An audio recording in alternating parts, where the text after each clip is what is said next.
Hello, everyone. Welcome to another episode of System Shock Radio. I, as always, am your host, Nigel, and let's get right into it. So, first things first, if you haven't already, subscribe to my YouTube channel, which is my name, Nigel Dixie, and also, I am on Instagram, so I have two pages that you can follow. The first is my regular personal page, The Dark Knight 716. Because I post on there sometimes, but that is the _dark_night.716. But the other page I have is the Nigelverse, which is the _Nigelverse, where I post previous episodes of System Shock Radio, Tales from the Labyrinth, and other cool nerdy stuff. But the other thing is, of course, yes, this is another pre-recorded video for you guys, but I want to know, so please do let me know.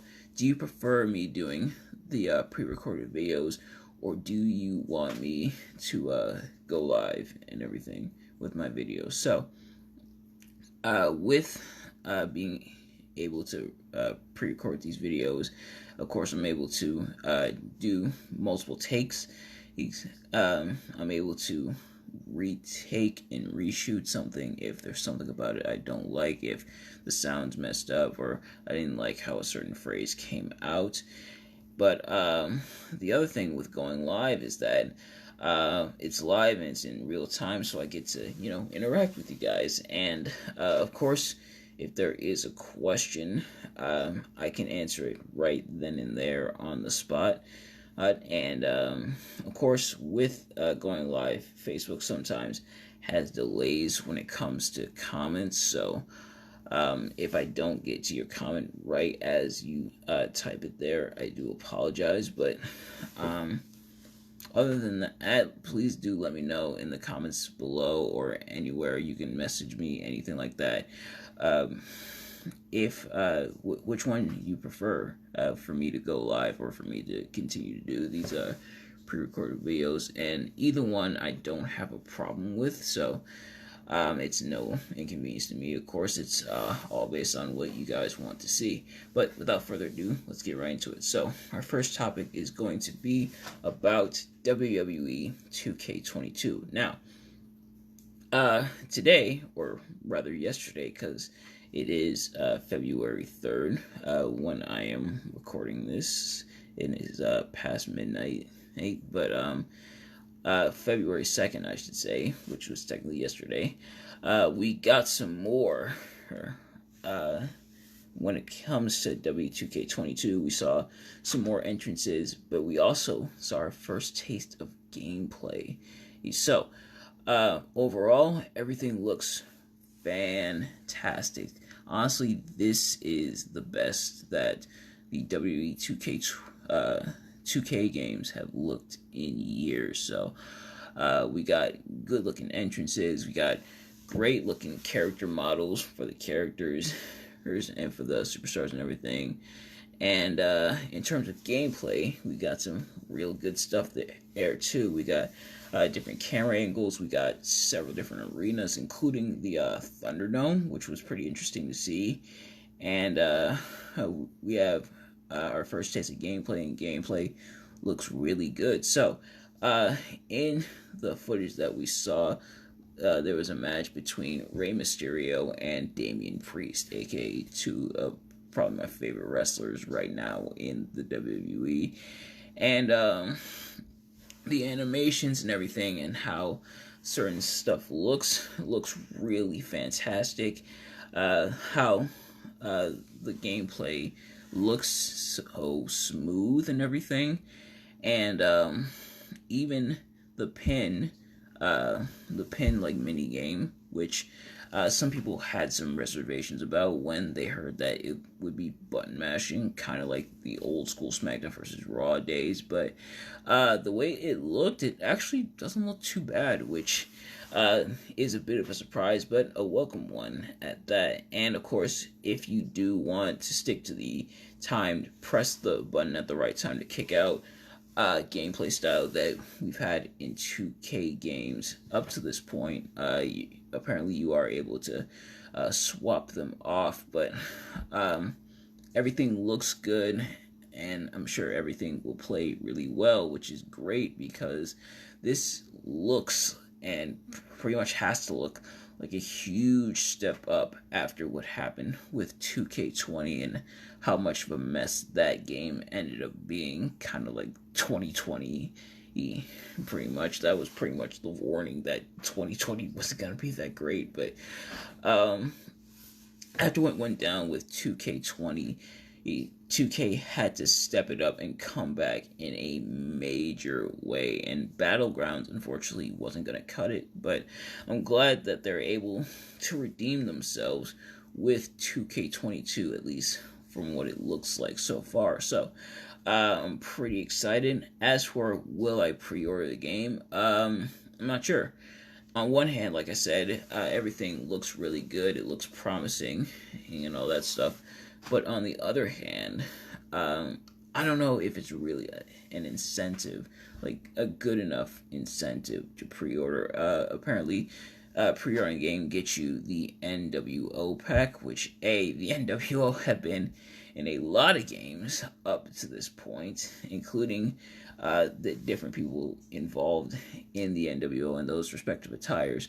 But also, it's not really that big of like an incentive, especially because unfortunately what happens with a lot of DLC and WWE games pre-order or otherwise is that either you can get a DLC later on, which is like, well, what was the point of the pre-order, but also it ends up being a part of the game the very next year, which always bothered me. Like, so what's the point of ordering it for this game and spending money for in this game when I can just have it in the next game for free, and it comes with the game.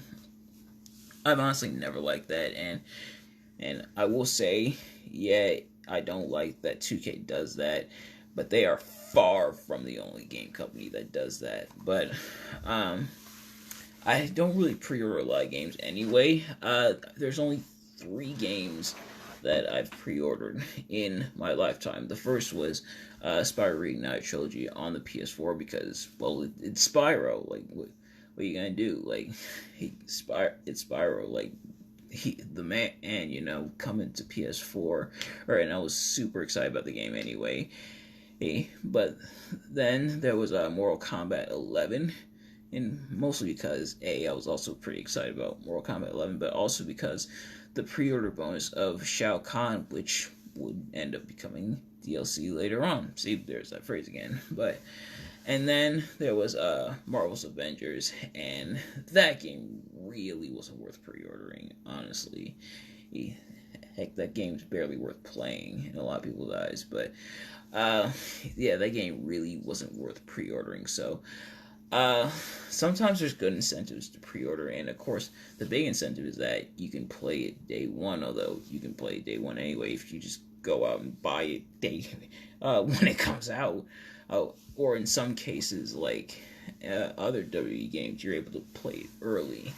So I don't know if I'm going to be pre-ordering it, but I definitely probably will end up picking it up because it really does look so fantastic, and I'm so happy that 2K have redeemed themselves this time around. But without further ado, let's move on to the next topic, which is going to be the Uncharted movie. Now, I've only played the first game in the Uncharted series, but all it takes sometimes is that first game to hook you into a game series, and it definitely did with Uncharted. I absolutely love the Uncharted game. Now, granted, it is a bit on the short side. You could beat it in a day, but it is still a really fun game. Basically, the gist of the game is that you play as Nathan Drake, the fictional, of course, descendant of Sir Francis Drake, and you pretty much have to go after the treasure that Sir Francis Drake was going after, which was El Dorado, of course, and then from there you encounter all kinds of twists and turns. There's puzzles to solve. There's stuff to do. There's fighting, gunplay elements, stuff like that. And not as robust as other games where the gunplay is a focus, but it is still there and it is still pretty competent. But it's a lot of fun. The narrative is really good and everything. It reminds you of like Tomb Raider or like Indiana Jones, and you can definitely tell that Naughty Dog were inspired by those when coming up with Uncharted and everything. But the main reason I'm also bringing this up is that Uncharted is getting a movie that comes out on February 18th of this year, so in a few weeks. And I'll admit, at first I was a bit hesitant to actually get invested in this movie when I saw who was playing Nathan Drake, and it's Tom Holland and as Nathan Drake. Now, granted, I've got nothing against Tom Holland. I think he's a pretty good actor. Of course, Tom Holland, Spider-Man. And I think he's a pretty good actor for the most part. But I was almost hesitant at first about him being Nathan Drake until I learned that this is going to be a prequel of sorts. So, the events of this movie is going to be how Nathan Drake met Victor Sullivan, who's his, like, mentor and everything, and then Chloe, his partner, and I know she ended up being introduced in Uncharted 2, I believe, but it was hinted at that they had some history before that, and I guess, well, this is the history. So, she's going to be in the movie as well. Oh, and now I can't lie, I'm pretty interested now, and the movie does look pretty good, and hopefully it's a really good movie. Now, the thing is video game movies are hit or miss.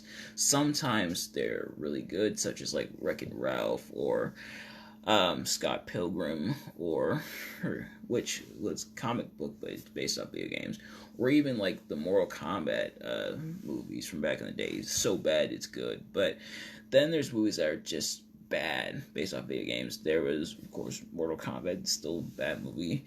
There was like Doom, and then Street Fighter, and then the Super Mario Brothers movie. So a video game turned movie can either be hit or miss, but hopefully this one is a hit, mainly because it's like, while yes, it is based off a video game, treasure hunting and going on an adventure is something that's been done in movies before. It's not like a foreign concept being introduced for the first time.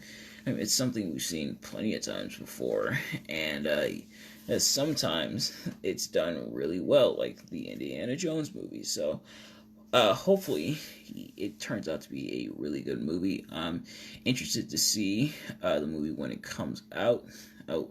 But next up, we're going to talk about something that stuck with me in my childhood was Bakugan. Now, a lot of kids had Pokemon growing up. Me, personally, I didn't really get into Pokemon until I was older, but Bakugan, that was my thing. Now, granted, yes, Bakugan borrows some stuff, essentially, from Pokemon, but I think it stands out on its own to where it's not a total clone, and it's not like too blatant. I know I'm really trying to defend it, but honestly, like, this was like my jam growing up was Bakugan, and one of like the first actual animes that I watch. Sadly, I'm not too much of an anime person, but Bakugan was a lot of fun, and there's, of course, tweaks to distinguish it from Pokemon, but it was still pretty fun. I had the video games, of course, the Bakugan Battle Brawlers video game for the Wii. Fun time. I still have it, in fact. It still works. And then there was Defenders of the Core, a really good time. And then, of course, Battle Trainer and Rise of the Resistance for the DS. As, of course, Rise of Resistance, the Tower Defense, and then Battle Trainer, being able to train up your Bakugan and everything. And so, this essentially was my Pokemon growing up, and I don't think that's a bad thing. So the gist of it is that uh, one day a portal opens up in the sky, and out rains a bunch of gate cards, and basically they're gates to a dimension called Vestroia, where Bakugan reside. But the portal was opened up by Naga, an evil Bakugan, who possesses the silent core, and he pretty much opens up the portal, and the Bakugan come to Earth, and the kids is that play Bakugan and treat it like a game at first until they realize that the stakes are real and everything, and they try to pretty much send the Bakugan back home, which they end up doing, at least in the first show. And then, of course, they had other shows after that. Then there was New Vestroia, my personal favorite. Then Gandalian Invaders, then Mectanium Surge, and then Mectanium Surge again, which I really didn't care for, but it was still pretty fun growing up and everything. And while Pokemon has several Pokemon types, Bakugan, we only got 6. We had to limit it to 6. We didn't want to be too much like Pokemon. There was Pyrus, the attribute of fire, which a little on the nose. Then Aquas, also on the nose. He had, of course, the attribute of water. They were called attributes, not really types. Then there's Ventus, which was wind. And then there was Chaos, which was light. Then Darkus, which take a wild guess was dark. And then finally there was Subterra, which was earth. And the battles were crazy. The effects were awesome for the time. It came out in 2007. And it looked really good. And it's still a series I'd probably watch even to this day. In fact, I think like the full series is still on YouTube. Ooh, and I might even rewatch it at some point because it was so much fun. Now, it was revived into Bakugan Battle Planet a couple of years ago. I haven't watched the new one, but from what I heard from people who have watched it, it's really not worth it, at least not to them. But I don't know, it's more so for the younger generation, of course. Some stuff they gotta bring back for the younger generation, the younger kids. But Bakugan still holds a special place in my heart and in my childhood, and you are not allowed to tell me otherwise. I don't care if it borrowed stuff from Pokemon. Like I said, this pretty much was my Pokemon until I really started to get into Pokemon as I got older. But next up, we're going to talk about Spider-Man No Way Home. Now,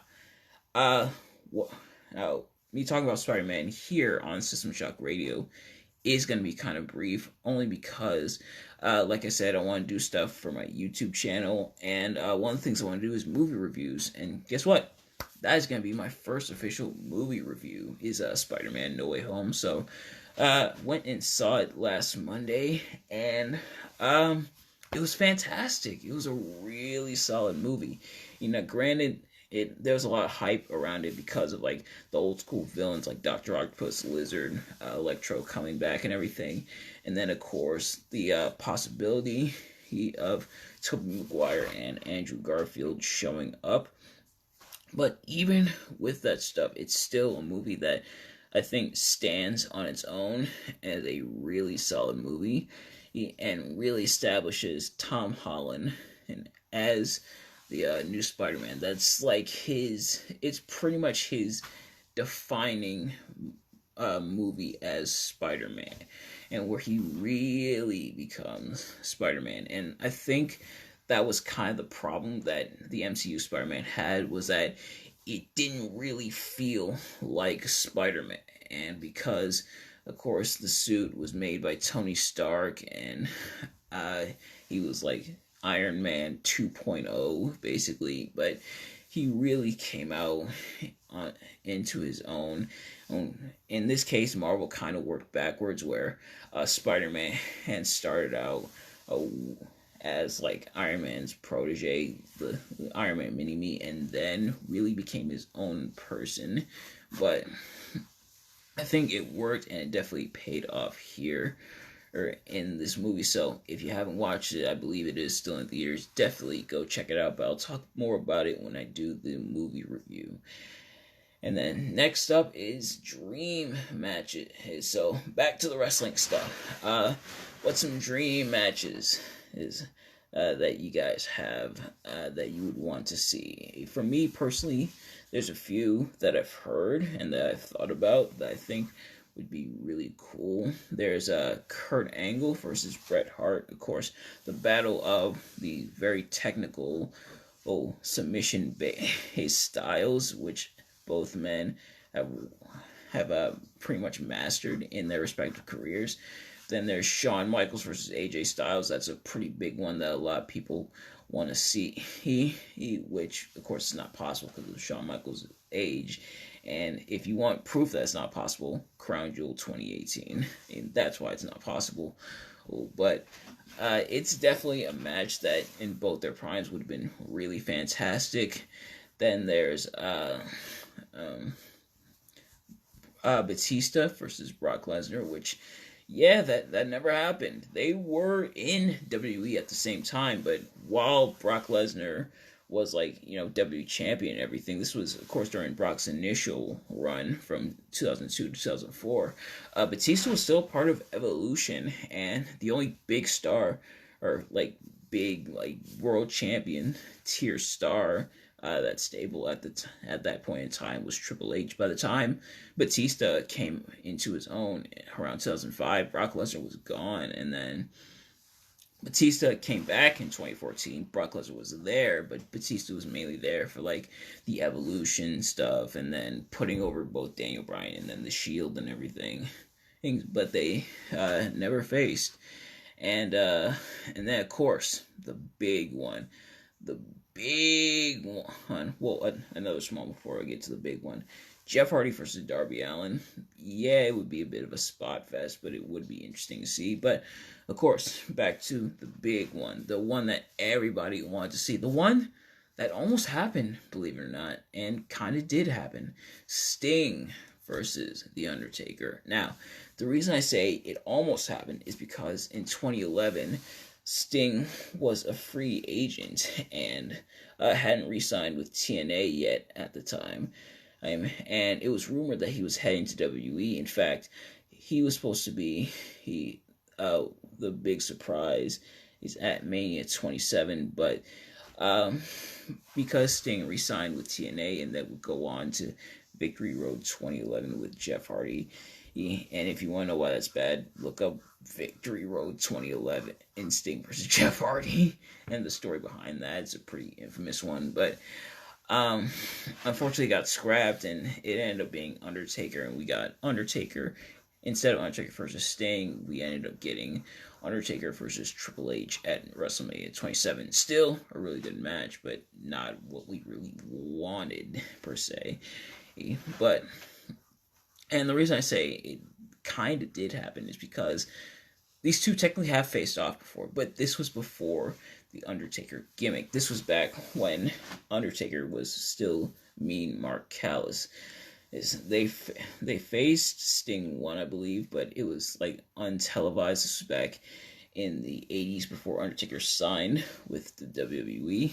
And of course, when he signed with WWE, he became Undertaker, and the rest is history. But the two gimmicks never faced off formally. But man, that's crazy to think about. Undertaker been in WWE 30 years, from 1990 all the way to 2020, and he's still kind of there, but not in a full-time capacity anymore, or barely even in appearance capacity anymore. But all the people that have come and gone in those 30 years is crazy to think about. But yeah, so it never officially happened, at least not the respective gimmicks. Of course, the Crow Sting versus the Dead Man Undertaker, or Ministry of Darkness Undertaker, never happened.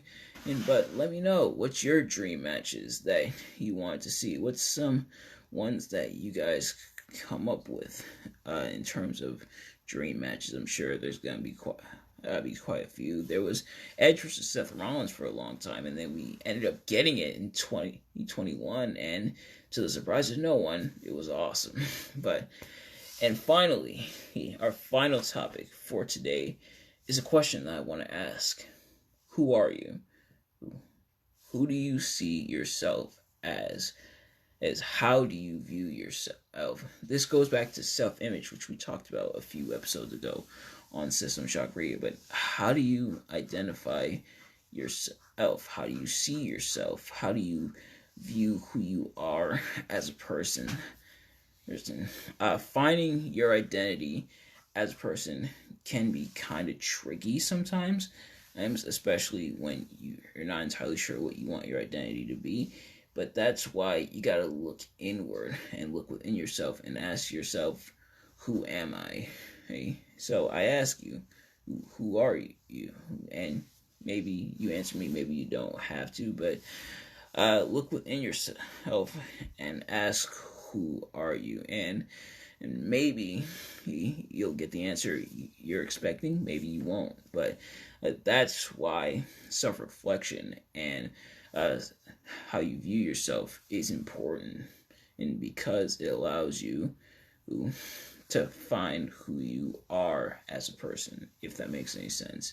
But ladies and gentlemen, that is going to do it for this episode of System Shock Radio. Thank you all so much for watching, and again, please let me know in the comments below, message me, anything like that, whether you prefer the live, real time, in person, not in person, but pretty much the live videos, or do you prefer the pre-recorded videos like this one? And thanks for watching, and I'd love to hear your reactions and your thoughts about anything, of course, I talked about in this episode of System Shock Radio. A couple updates. When is the movie review for Spider-Man No Way Homecoming? Homecoming, that was another Spider-Man movie, but I'm not sure. Hopefully sometime before the month is out. Oh, and of course, where is the O.J. Simpson video? I'm doing the research for that, so hopefully that should be up. If not this week, then definitely next week. And of course, I went back to college, so that may create some complications, but I'll see if I can work around that. But thank you all so much for watching, and I will see you guys later. Peace.